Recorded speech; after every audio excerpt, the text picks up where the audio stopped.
Icon star Allu Arjun హీరోగా నటించిన 'పుష్ప' సినిమాలో బన్నీ స్నేహితుడిగా నటించిన జగదీష్ ప్రతాప్ భండారి తాజాగా ఓ కేసులో అరెస్ట్ అయిన విషయం తెలిసిందే. అతనిపై పంజాగుట్ట పోలీస్ స్టేషన్లో కేసు నమోదైంది. దీంతో పోలీసులు జగదీష్ను అరెస్ట్ చేసి కోర్టులో హాజరుపరిచారు. వివరాలకు వెళ్తే, ఓ జూనియర్ ఆర్టిస్ట్ మరో వ్యక్తితో ఉన్నప్పుడు ఫోటోలు తీసి వాటిని సామాజిక మాధ్యమాల్లో పోస్ట్ చేస్తానని బ్లాక్మెయిలింగ్కు పాల్పడినట్లు జగదీష్పై ఆరోపణలు ఉన్నాయి. ఈ నటుడి వేధింపులతో పంజాగుట్ట పరిధిలో నివాసం ఉంటున్న ఒక మహిళ గత నెల 29న ఉరేసుకుని ఆత్మహత్య చేసుకుంది. ఈ ఘటనపై కేసు నమోదు చేసిన పోలీసులు విచారణ చేపట్టారు. మహిళ ఆత్మహత్య గల కారణాలు తెలుసుకున్నారు. అందులో షాకింగ్ విషయాలు వెలుగులోకి వచ్చాయి. ఆత్మహత్య చేసుకున్న సదరు మహిళ గత నెల 27న ఓ వ్యక్తితో ఉన్న సమయంలో ఆమెకు తెలియకుండానే జగదీష్ ఫోటోలు తీశారు.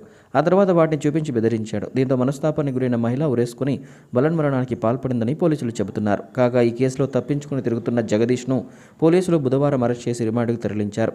సూసైడ్ చేసుకున్న మహిళతో గతంలో జగదీష్కు పరిచయం ఉందని పోలీసులు పేర్కొన్నారు. దీంతో ప్రస్తుతం పంజాగుట్ట పోలీసులు జగదీష్ని అరెస్ట్ చేసి రిమాండ్కు తరలించారు.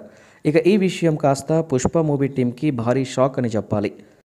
పుష్ప సినిమాలో కేశవ పాత్రలో అల్లు అర్జున్తో త్రూఅవుట్ క్యారెక్టర్ చేశాడు జగదీష్ భండారి.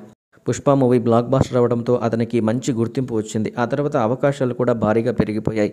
పుష్ప తర్వాత పలు వెబ్ సిరీస్లలోనూ నటించాడు. అయితే జగదీష్ అరెస్ట్ కావడంతో పుష్ప 2 మరింత ఆలస్యం అయ్యే అవకాశాలు ఉన్నట్లు కనిపిస్తున్నాయి. ఈ విషయంలోనే ఇప్పుడు మూవీ టీం కూడా టెన్షన్ పడుతున్నట్లు తెలిసింది. ఎందుకంటే పుష్ప 2కు సంబంధించి జగదీష్పై చిత్రీకరించాల్సిన సీన్స్ ఇంకా చాలా ఉన్నాయట. ఆయన ప్రస్తుతం జైల్లో ఉన్నాడు. అయితే బెయిల్ తర్వాత బయటకు వచ్చిన తర్వాత అతనిపై సీన్స్ని చిత్రీకరిస్తారని కొందరు అంటుంటే, మరికొందరేమో పుష్ప 2లో అతని పాత్రలో మరొకరిని రీప్లేస్ చేయబోతున్నారని అంటున్నారు. దీనిపై మూవీ టీం త్వరలోనే క్లారిటీ ఇవ్వనుంది.